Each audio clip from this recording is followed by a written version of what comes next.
The soldier accidentally stepped on a landmine, but he didn't realize it. The landmine exploded in an instant.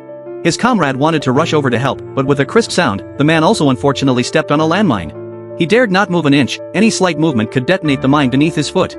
His comrade let out a scream and shouted for help. The comrade in front of him was about to die.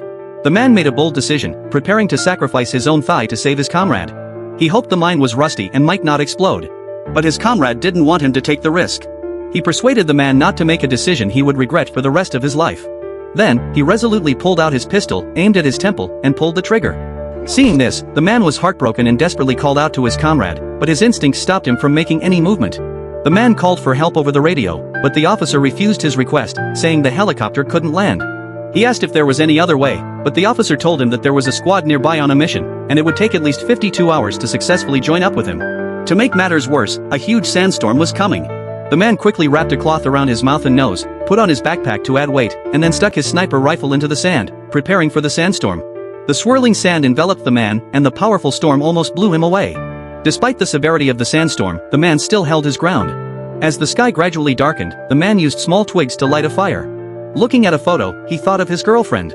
He didn't want to die or become disabled, he still wanted to marry his girlfriend. Soon, the small fire went out, and growls could be heard around him. The man in the desert, filled with fear, quickly fired his gun in an attempt to scare away the pack of wild animals. Relying on his keen sense of hearing, he fired shots in the corresponding directions. However, the wild dog still dragged his comrade's body away. At that moment, a wild dog approached from the front. He hastily switched to his pistol and finally managed to drive all the wild dogs away, successfully surviving the night. After an unknown amount of time had passed, the man began to hallucinate, often hearing his comrade speaking beside him.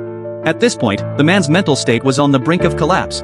He looked at his comrade, who sat up naturally and seemed to want to take him home. But the man still dared not move an inch. Until his water supply ran out, the man completely gave up. He closed his eyes tightly and stepped off the mine. Then he was so scared that he collapsed to the ground. But the next second, nothing happened. The man slowly brushed away the sand on top of the mine and carefully dug it out. It turned out that it was not a landmine at all, it was just an ordinary iron can,